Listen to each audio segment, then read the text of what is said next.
Welcome to another episode of Project Combat, a series that encourages community discussion and provides Jagex with in-depth feedback that can guide fundamental improvements to RuneScape's combat system. Episode 1 covered a bunch of random topics, and it spent about a half hour looking at individual abilities and why they look or feel bad. That segment highlights just how many abilities miss the mark visually and thematically. More generally, EoC does not adequately serve a good player fantasy. This episode explores player fantasy in detail and outlines why EoC fundamentally isn't appealing enough to attract and retain players. Elements that EoC updated like animations, combat gameplay, thematics, user interfaces, and sound effects aren't helping players feel satisfied or excited about combat. If you're an already invested high-level player, you might think serving a good player fantasy isn't a big problem with EoC, and that there's more pressing combat issues to fix. I'm hoping this episode changes your mind, because it's easy to overlook the value of serving an adequate player fantasy when you're already invested in the game. But to capture a player's interest, we need to deliver a satisfying, fantastic combat experience. What do I mean when I say player fantasy? If you've ever played an RPG, MOBA, or other class-based game, you may notice you lean towards certain playstyles or character archetypes. Maybe you find yourself always playing characters that cast magical spells. Maybe you prefer big slashy swords and bonking weapons. Maybe you gravitate towards dark edgelord themes. These are all examples of player fantasies. You're a wizard boy, or a big swordy boy, or an edgy boy. Certain player fantasies appeal to you, and it's the game's job to serve you that fantasy well to capture your interest. Serving player fantasy is a powerful way of getting players invested in your game. If someone picks up a game and selects magic as their style of combat, they expect to do magic-y things. They want to cast powerful spells that defy physics, manipulate existence and reality to meet their demands. Maybe you want to be an elemental wizard who's a master of all 4 elements. Or maybe you just want to be a little evil wizard boy who isn't taken very seriously. These are all valid player fantasies. Because RuneScape is an RPG, player fantasy is really important since players aren't picking an existing character. You're designing an avatar that represents you and what you want to be.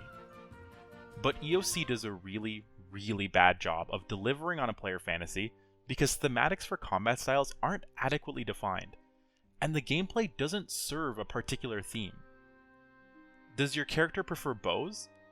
Or maybe they prefer throwing weapons? Or how about crossbows? These weapons all use the same set of abilities. They don't adequately serve a unique fantasy. The animation and visual effects aren't varied, and the gameplay itself doesn't change much. The actual combat styles, especially early game, have almost carbon-copied sets of abilities. So even if you switch from a bow to a magic staff, you're still mostly doing the exact same things.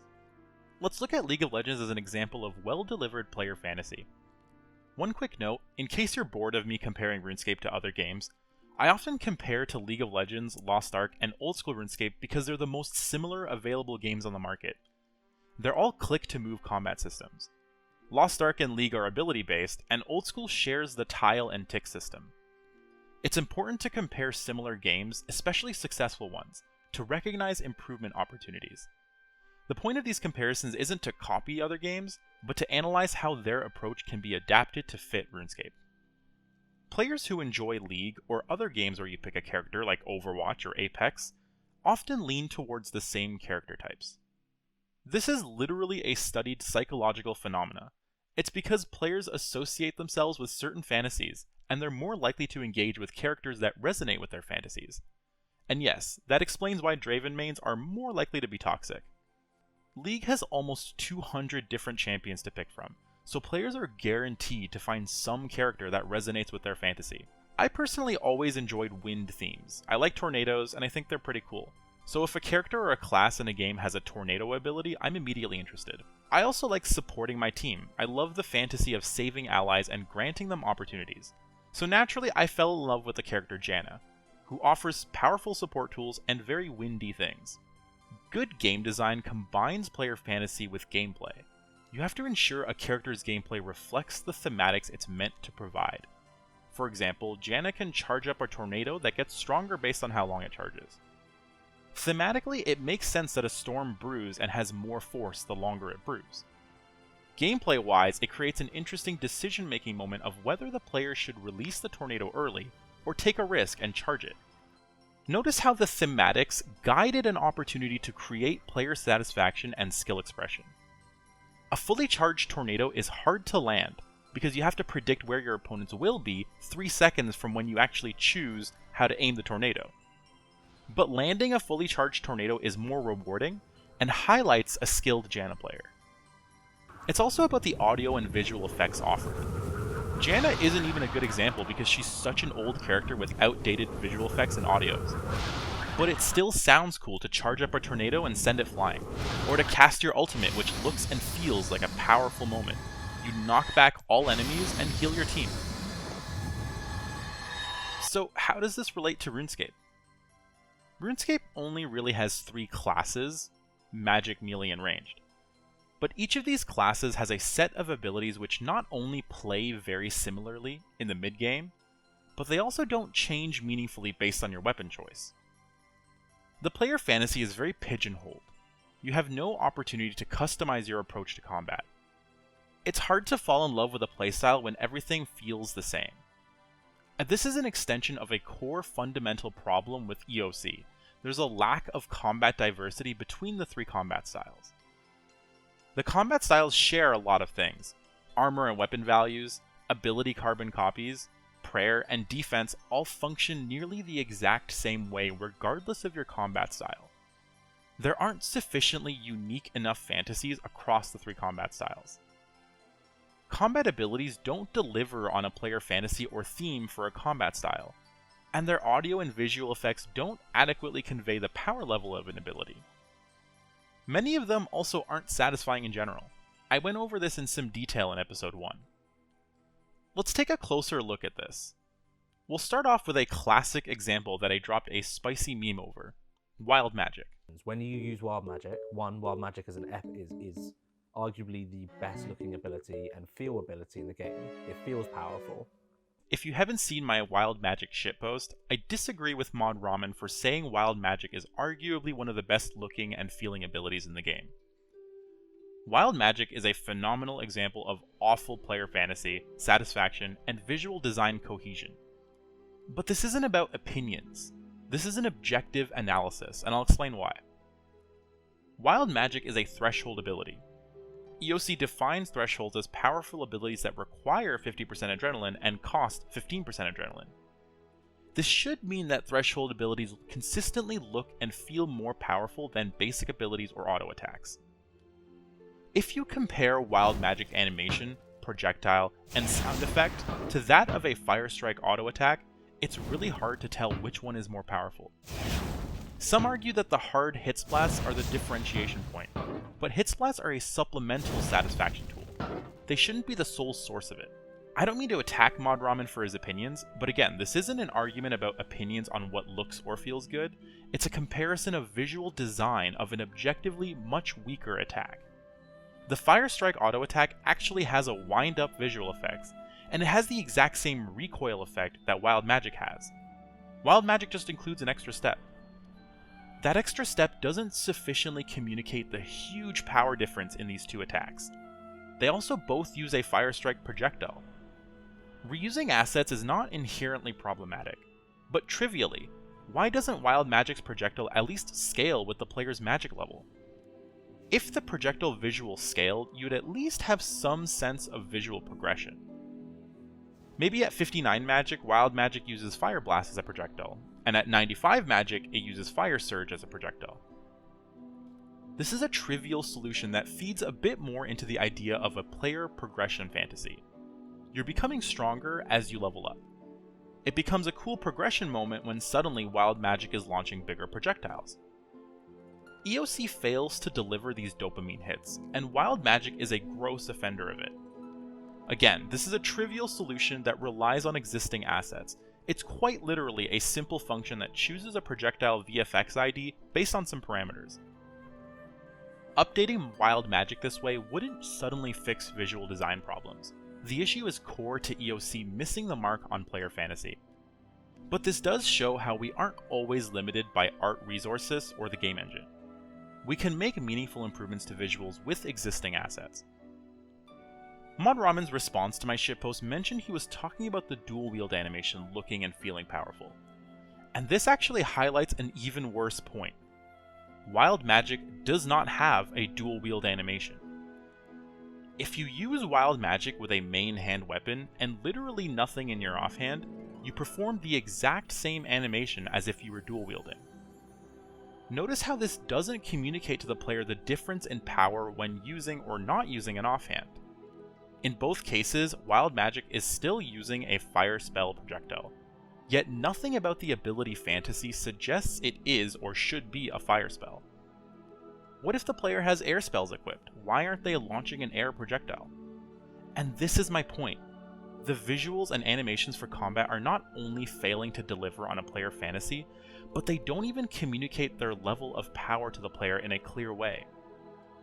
I really need Jagex to acknowledge this as a serious flaw in attracting and retaining players, and Wild Magic is just one example with a trivial solution. As a quick side note, I also personally hate the concept of using your staff as a gun. It feels like a really specific fantasy. As a magic user, I want to draw power from a staff to cast spells, not use my staff like a grenade launcher. But this is another example of EoC pigeonholing the player fantasy. You can't be a fantastical spellcaster because Wild Magic forces you to use your staff like a grenade launcher at some point in your rotation. It even has the recoil effect you'd expect from a grenade launcher. Let's talk about another failed player fantasy execution delivered with EoC, Dual Wielding. Long ago, RuneScape had no dual wielding. The closest you got to it was a defender, which at the time was an offensive offhand. You didn't attack your opponent with the defender, but it provided bonus offensive stats. For many years, Little Timmy logged on to the RSOF and made a suggestion. Wouldn't it be so cool if I could equip a dragon longsword in both hands? You even had iconic suggestions like the Dragon 3H sword. So when EoC was being worked on internally, the thousands of Timmys across the years that said dual wielding would be so cool led to Jagex actually doing it. And it was meant to be this huge reveal with EoC, you can now dual wield. But did dual wielding actually add anything to the game? Was it executed correctly, and does it serve a player fantasy? In its current state, no. Offhand weapons function almost exactly like defenders do in old school RuneScape. You equip an offhand and your damage goes up. While you do get access to some dual wielding abilities, nearly every single animation you perform doesn't actually make use of your offhand, so the player fantasy of dual wielding is never served. The best example is crossbows. When you're dual wielding crossbows, you literally have one single ability that actually makes use of both weapons, Needle Strike. For every other ability in your rotation, your offhand visually does nothing. So if a player discovers RuneScape and learns that they can dual wield crossbows, in their mind they're expecting a delivery of a very specific fantasy with two crossbows, but it's not delivered. Nothing about the dual wield crossbow playstyle has anything to do with actually dual wielding. It becomes much harder to fall in love with combat because the fantasy you had in your head isn't met. What's the point of that offhand crossbow if I barely use it? Is it even doing anything for my damage? It's functionally no different from old school RuneScape introducing a ranged defender that just gives you bonus stats. So dual wielding sounded good to Little Timmy on paper, but that's because Little Timmy had a fantasy in their mind of what would look and feel cool. EoC's execution of dual wielding didn't actually meet that fantasy. So offhand weapons don't actually have a theme, they're basically just stat sticks. As a result, dual wielding is nowhere near as cool as it could have been, and it just doesn't attract players to the game despite it sounding cool on paper. Earlier I mentioned how player fantasy and satisfaction are intertwined. They can also bolster clarity and combat readability. We should be teaching the player combat through how intuitive it is to experience. Let's compare Freedom in RuneScape with a very similar ability, Cleanse, in League of Legends. If I show you this animation and sound effect in a vacuum, can you guess what it does? Because player fantasy and thematics should lean into gameplay, I would reasonably guess that this is some sort of battle cry. Maybe the player is rallying themselves and their allies and granting some sort of damage buff. That's how I interpret Freedom. But what Freedom really does is break you free of stuns and bleeds. Let's look at the summoner spell Cleanse in League of Legends. This spell clears crowd control and certain debuffs from the player. Notice how the visual and audio effects suggest you're breaking free in some way. It much better delivers on the thematics of freeing yourself. Freedom is just another example of how EoC isn't satisfying. There's just simple visual and audio cues that you can use to make the game look and feel more intuitive. Why doesn't Freedom at least provide visual and audio feedback when you correctly clear a stun or a bleed? This would further reinforce correct usage of an ability like Freedom. Point being, so much of what EoC introduced doesn't adequately deliver on player satisfaction and player fantasies. Notice how all the topics Project Combat has covered so far fold into each other. Satisfying, clear experiences improve the combat mastery curve because combat makes more sense and it's a more enjoyable experience. Delivering on a good player fantasy captures the interest of players, and fantasy thematics can guide gameplay design. If the thematics of a class blend into its gameplay, it becomes easier to learn and grow through that gameplay. Progression is a huge RuneScape fantasy component, but does combat adequately lean into that? Does it feel like you're doing sufficiently cooler things as the game progresses? Speaking of combat styles, did EoC introduce a thematic and play style for players to fall in love with? Or do combat styles feel way too similar? Can a player feel powerful when they're starting at RuneScape? Let's look at magic as an in-depth example. Magic as a theme has endless possibilities. You can literally do anything with it. When someone approaches combat with a magic theme, a common trope is an elemental wizard. With RuneScape, iconic themes like elemental spells and ancient spells come to mind. But did EoC adequately lean into that? We still have elemental spells, but your choice of elemental spell only affects calculation of accuracy, which for the most cases doesn't even matter. Despite picking an elemental spell to equip, your choice wasn't a meaningful or a thematic one. An early game player at level 30 magic using a staff has access to these basic abilities: Rack, Impact, Sonic Wave, Dragon Breath, and Combust. They have access to these threshold abilities, Deep Impact and Asphyxiate. And they have access to one ultimate, Omnipower. What kind of a theme or fantasy do these combat abilities deliver on? Let's say we equip an Earth spell, but your rotation looks like this: Dragon Breath, Sonic Wave, Combust, Impact, Sonic Wave, Rack. From a thematic or player fantasy perspective, the first thing your character does is breathe fire. That's a very specific fantasy, and it's not what necessarily pops into your head when you think, I'm a wizard. By having an ability like Dragon Breath be such a prominent part of any magic rotation, you've pigeonholed the player fantasy. The thematics of Dragon Breath don't even line up with the gameplay, because the visual cone of fire doesn't actually reflect where and how the ability does damage. Sonic Wave, I don't even know what it's supposed to be. The theme came out of nowhere. Is it an explosion of sound waves? I have no clue, and it has nothing to do with Dragon Breath. And it also increases the accuracy on your next attack, but how? Why? Does making a lot of sound make you more accurate? Combust is another fire spell that deals double damage if your target moves. But how does a mage thematically move their target? We don't have access to any abilities that force your target to move without scare tactics. And even if you did, that's a noob trap combo because you're much better off walking the target. But does it make thematic sense for a mage to cast Combust and then run under their target to trigger bonus damage? Impact and Rack seem like they combo together, but they actually don't. Notice how none of these abilities make sense together. There's no combos, fantasy, or gameplay that you're working towards. It's like each ability's function and thematic is designed in a vacuum rather than as a cohesive set of abilities. You also have two thresholds to play with. Asphyxiate actually has a strong theme. Magically choking your target out is pretty cool, and it makes sense that they're stunned. But even this gets confusing because your stun wears off before your last damage tick. And this is an example of gameplay not matching up with the thematics. Shouldn't the stun actually linger a few moments after you finish channeling, because that's when you stopped choking your target? They should need a moment to recover. Then we have Omnipower. It's the only ultimate a mage has access to until 66 magic. Do the visuals and thematics of Omnipower justify that title? The visual effect is easily glitched out, and the overall animation and sound effects just don't deliver on the thematics that I'd expect from pelting my target with all four elements. This is what I always thought Omnipower should look like. But it doesn't look like that. You literally shoot a ball of water and then the water explodes? Even worse, it costs 100% of your adrenaline to deal an average 300% ability damage. But Asphyxiate does an average of 71% ability damage per tick, meaning if you cancel Asphyxiate as soon as you can, that's an average of about 213% ability damage, but that only costs you 15% adrenaline. And Asphyxiate stunned your target. Not only does Omnipower cost more than 5 times as much adrenaline as Asphyxiate, it doesn't do that much more damage, it doesn't stun, and it doesn't sufficiently serve the player fantasy of launching all 4 elements at your target.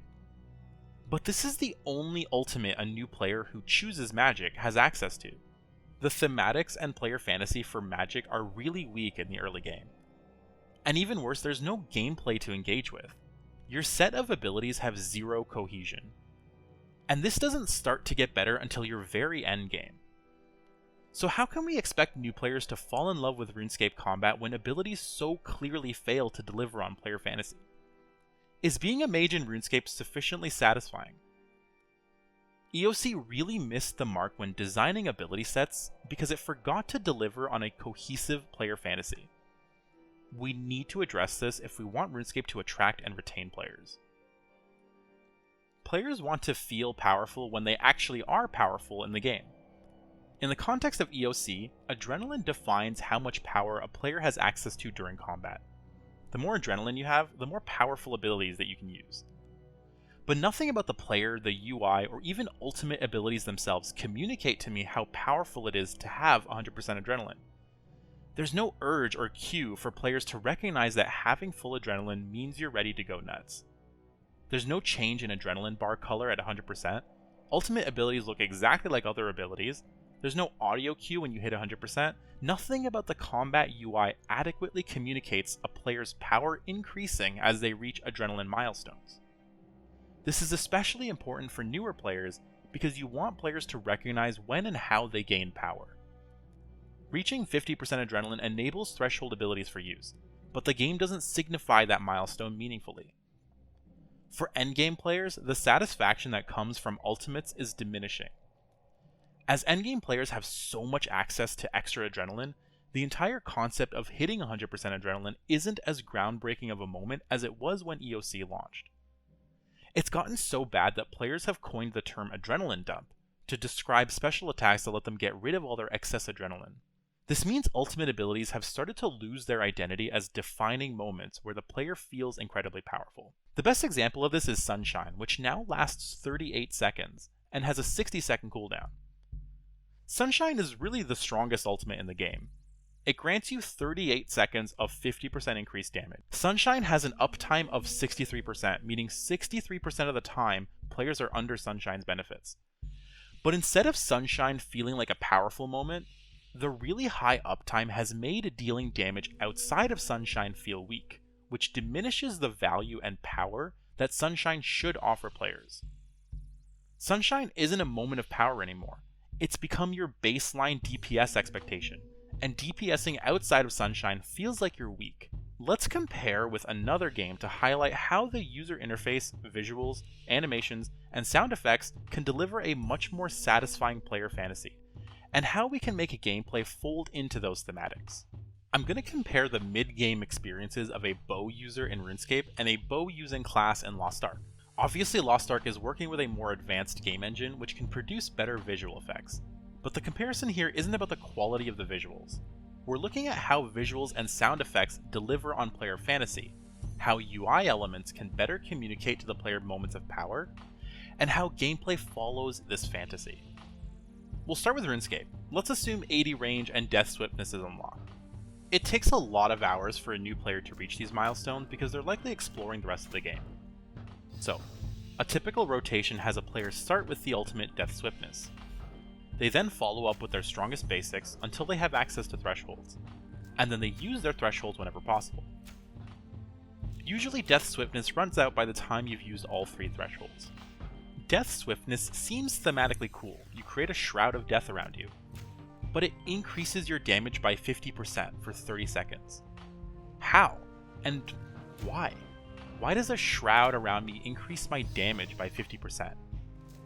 I think it'd make more thematic sense if Death Swiftness did something like reduce your global cooldown. But anyway, your rotation forces you to apply 2 damage over time spells, both of which aren't actually boosted by Death Swiftness.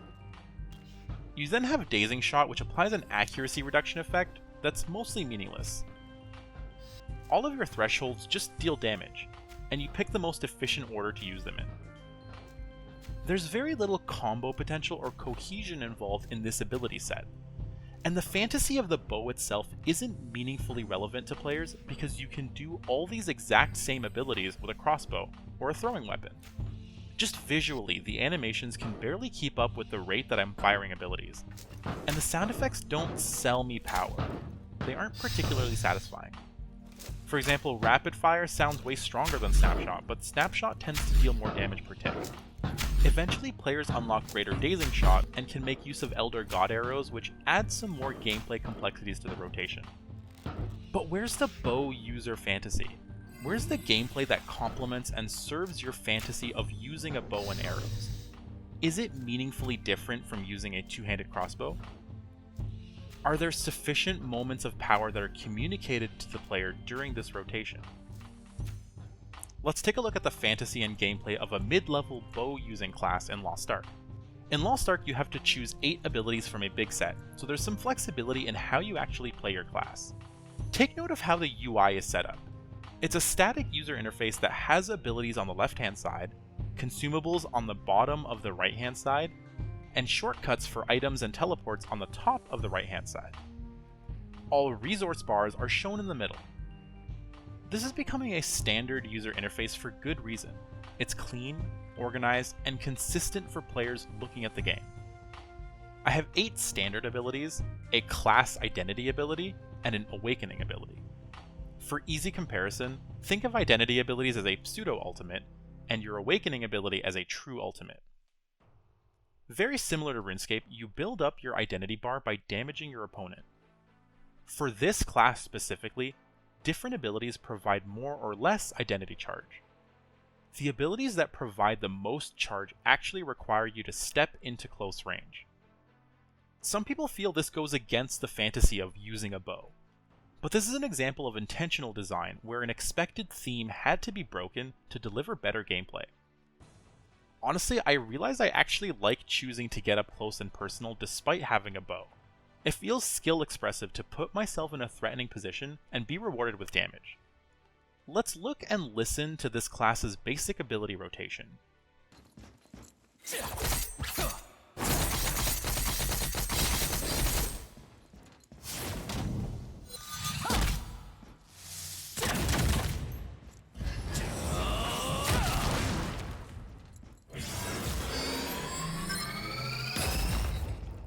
Right away, you can tell the difference. These abilities just sound more satisfying. The game even uses sound effects to intuitively inform you when you're doing well, like high impact sounds versus whiffing sounds. The more targets you're hitting with the spin to win ability, the better it sounds. This class also has an ability called Snipe, but the thematics of this ability blow RuneScape's Snipe out of the water, not just visually and audibly, but also gameplay. For Snipe, you have to hold down the ability key. You'll notice a little arrow which indicates that it's a key down ability. As you hold the ability, a bar charges. If you charge at least halfway, you get bonus damage. You also aim the ability with your mouse. This ability does a fantastic job at delivering on the fantasy of a bow user. You charge up an arrow, take aim, and fire. The gameplay folds into the thematics because you as a player feel like you're charging up by holding down the snipe key, and you're taking aim with your mouse until you ultimately let go of the ability to fire the shot. All of this comes together to deliver a satisfying thematic gameplay experience. Imagine if Snipe in RuneScape worked the same way. You had to key down to charge up your snipe, and you fired a shot at the closest target to your mouse, striking everything in between, and dealing bonus damage if you charged a specific amount of time. Combine that with visuals and audio cues that better represent what you're doing, you immediately deliver on a more intuitive and satisfying combat experience versus what we have now, which requires you to cancel the channel early for more DPS. Why isn't Detonate a key down ability that explodes when you release the ability? Is it a game engine limitation where RuneScape doesn't actually recognize key downs? Take a look at the UI for your identity bar, which is functionally an adrenaline bar. While the bar is charging, the hawk statue is still. When the bar is fully charged, the hawk statue awakens and goes on fire. The ability is constantly highlighted for good reason. It's inefficient to sit on your identity ability. You want to use it as soon as it becomes available, and the constant highlighting gestures to players that they should consider using it. In RuneScape, getting 100% adrenaline doesn't adequately communicate that it's a good idea to use up some of that in some way. But if you're sitting at 100% adrenaline, you're wasting a ton of DPS. When you actually use the identity skill, the user interface grows and your bar begins to drain, showing you're in a window of power. You also get a nice little bird friend who does birdie things. And for this class specifically, you get access to 2 new abilities. The first ability triggers a Burb Whirlwind attack, which sounds super cool. Using the second ability delivers a burst attack and immediately drains what's left of your identity bar. Knowing that the second ability just drains what's left on your bar, it becomes immediately obvious that it's very optimal to use the second ability only when your bar has almost run out. And it feels good to recognize that optimization because it's intuitive, it's built into the user interface. You don't need a tutorial to explain how to optimize this character. Just playing the game provides you with enough information for you to put the pieces together. There are player guides that go really deep into hyper-complex optimizations, which is totally fine. But that early to mid-game player is going to learn and grow a lot by just playing the game, because the overall combat experience is intuitive. Finally, let's use the Awakening skill.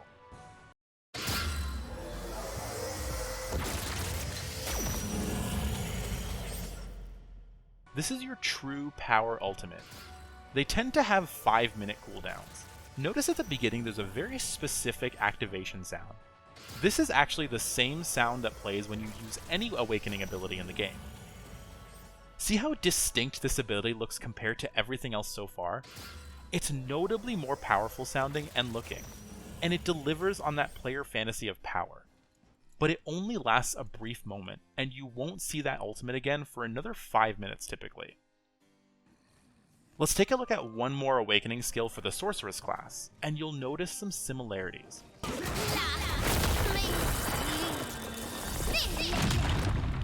Awakening skills were defined to be thematically consistent. They're an explosive moment of power. They tend to disrupt your typical camera, they play a distinct activation sound, and they cause echoes. Big boom, make brain happy. This is missing from RuneScape. Our ultimates don't have a well-defined visual or audio philosophy, and in the current state of the game, ultimates are potentially used back-to-back, so they don't deliver well on being powerful moments. One more quick comparison, let's look at the execution of Tsunami in RuneScape and a similar water wave in LostArk. In RuneScape, Tsunami looks like a blanket, and the sound effect barely registers. The hit splat appears way before the wave crashes, and you get a buff when you land critical hits? The crit buff thematically comes out of nowhere, and has nothing to do with shooting a wave at your target. There is a cool fantasy serve when you rise up with the wave, but everything else about Tsunami misses the mark, thematically. Here's a similar ability in LostArk. Notice the sound effects, and the wave doing wave-esque things. It pushes everything back. That makes thematic sense with what a wave of powerful water should do. It's intuitive to see enemies push back, and the sound effects just nail the fantasy of water attack. I'm not going to comment on the actual quality of the visual effects because the games use different engines, but sound effects and thematic gameplay are all doable. The point of this comparison is to show how even simple user interface elements that sell the power of fantasy are lacking in RuneScape. EoC's visuals, animations, user interface, sound effects, and ability design just don't deliver on a player fantasy or gameplay cohesion. And I think this is a huge reason why people don't enjoy EoC, or they struggle to fall in love with it. The satisfaction just isn't there. EoC doesn't offer me anything to get excited about. But was that a fair comparison? RuneScape is limited by its old game engine after all. So let's do a more fair comparison. We're going to compare to OldSchool RuneScape.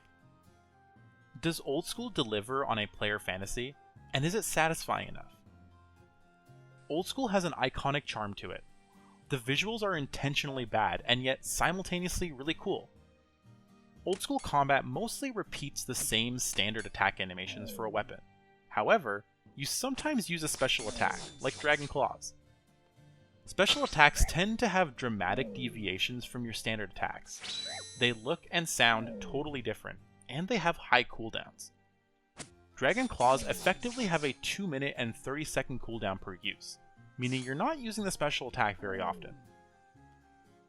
While EoC has special attacks too, the animations don't stand out from existing abilities, and you can constantly use special attacks so long as you have the adrenaline for it. There aren't strongly defined cooldowns for most special attacks. Let's compare the Darkbow special attack in OldSchool to EoC. I'm going to use the HDOS client for a closer comparison. The Darkbow special attack has a cooldown of about 3 minutes, so using the special attack feels like a powerful moment. It's a unique animation and sound effect that has you literally shooting dragon heads at your opponent, and it stands out so much compared to your standard auto attacks.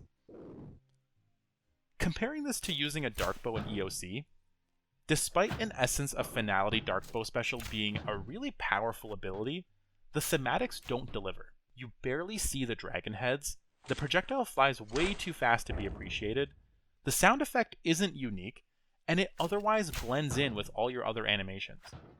Nothing about the EoC Darkbow special attack stands out. It's not as satisfying to use as it could be. OldSchool even serves the RPG progression fantasy better than EoC. Magic in OldSchool starts with strike spells. Their magic spells progressively get visually and thematically stronger as you level up.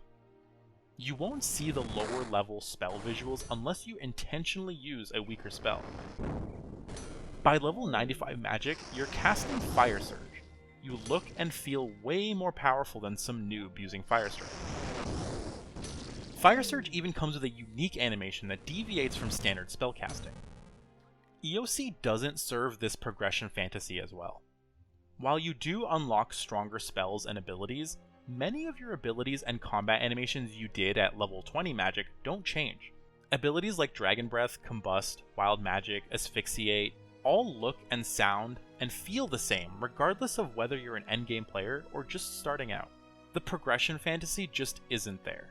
You obviously do more damage, but progressing from Noob Wizard to Master Magician is part of the RPG progression fantasy, and EoC doesn't execute on it very well. Now, to be fair, there are cool animations that exist in EoC. Right now, I think the coolest animation by a long shot is the special attack of the Bow of the Last Guardian. It plays into the fantasy of wielding a powerful bow. The animation looks and feels great. You generate so much power that you literally levitate for a moment, and the recoil of your shot sells the power fantasy really well. You expect recoil from a powerful bow shot since arrows are physical, but there's a few problems. First, it tends to prevent the next ability's animation from playing. Any combat animation that lingers for longer than 1.8 seconds has a high chance of cancelling out the next animation. This makes it really difficult for Jagex's artists to create cool combat animations. But this is a consequence of EoC's fundamental design. You always use another ability every 1.8 seconds, so animations can't be longer than that. And we don't have combat frameworks like ability cast time, which would enable longer animations. The bow also doesn't adequately communicate the true power of the special attack, which acts as a lingering buff to its passive effect. This is an easy fix though. The bow should just light up while you have the buff active. Maybe the runes glow in a unique way. The special attack doesn't have a high cooldown or a high cost, so players can actually use it pretty frequently. There's diminishing returns on the satisfaction a cool animation offers. You have to be mindful of overplaying a cool animation. Unique animations retain their coolness factor when they're used sparingly. Visual effects and animations in EoC have always felt off. They look and feel clunky or broken. From awkward visual effect timing to animations that don't play, channels having weird inconsistencies around animations and hit splats, and impact visuals that appear way before the projectile connects. All of these issues mean even if we create a cool animation like this bow special attack, the fundamental system that plays animations and visual effects struggles to support the type of complexity EoC is trying to pull off. And the end result is visuals don't match up with what's actually going on. I know there's work being done to explore improvements to visual and animation design, which is super exciting. But I also want Jagex to be really mindful about time invested to improve combat's visuals. While it would be a great step to improve the game visually, EoC's gameplay doesn't adequately support a good player fantasy. So you have to consider how gameplay harmonizes with visual and thematic design. Meaning even if Jagex is working on improved combat animations, it should be coupled with improvements to ability cohesion and combat gameplay. You also can't lock these interesting gameplay moments to endgame weapons. New players need something to get excited about. Let's apply these concepts to an existing ability and see if we can improve the player fantasy of something like Omnipower. How can we make Omnipower look and feel more interesting for early game players? And how can we redesign Omnipower's upgraded version to better fit the thematics of how it was upgraded? Also, is there room to introduce engaging gameplay that fits the thematics of Omnipower a little better?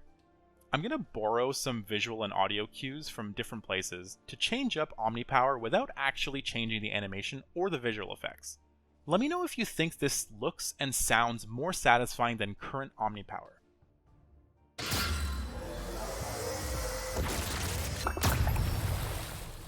I added a visual effect on the adrenaline bar to signify that my adrenaline is full, and I should consider using it. I also highlight Omnipower with some special effect to show it's an ultimate, distinct from other abilities.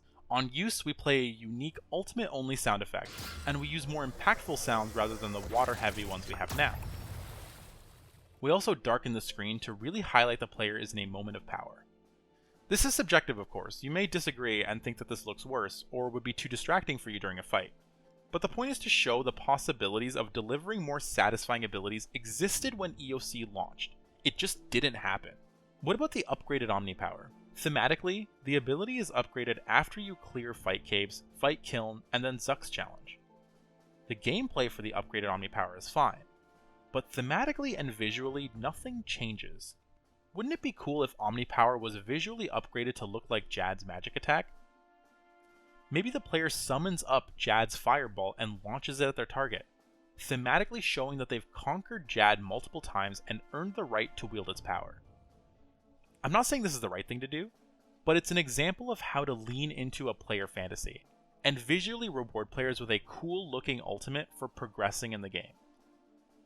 I think it'd be pretty thematically satisfying to throw Jad's magic attack right back at him after conquering all these challenges.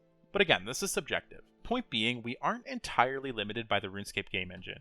We can deliver on player fantasy with what we have. Delivering on player fantasy and satisfying combat experiences is especially important for players who aren't yet convinced this game is worth their time. What about gameplay leaning into player fantasy?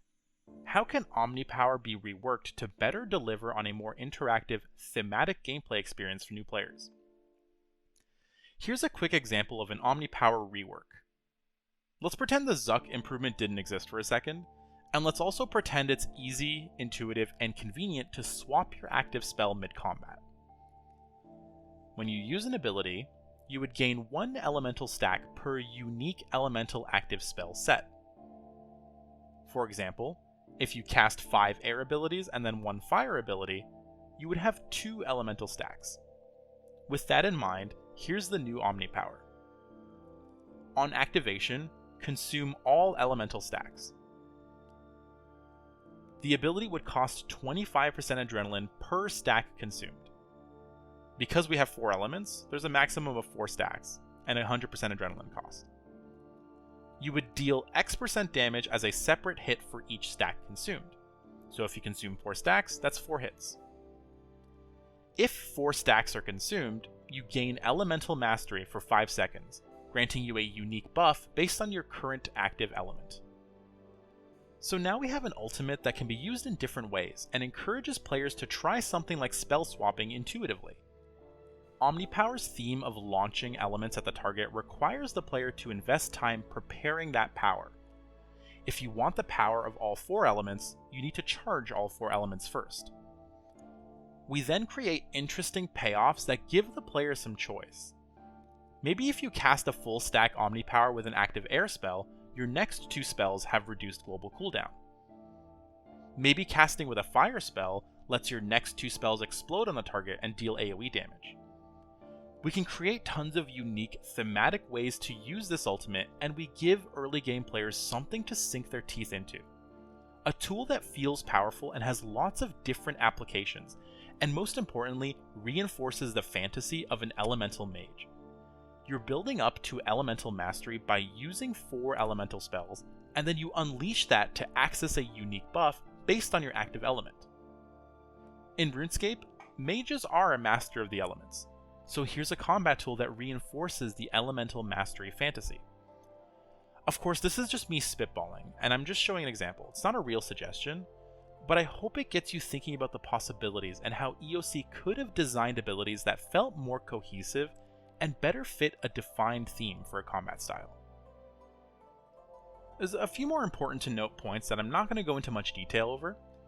The general combat interface and combat UI elements like hit splats really do need a full improvement pass.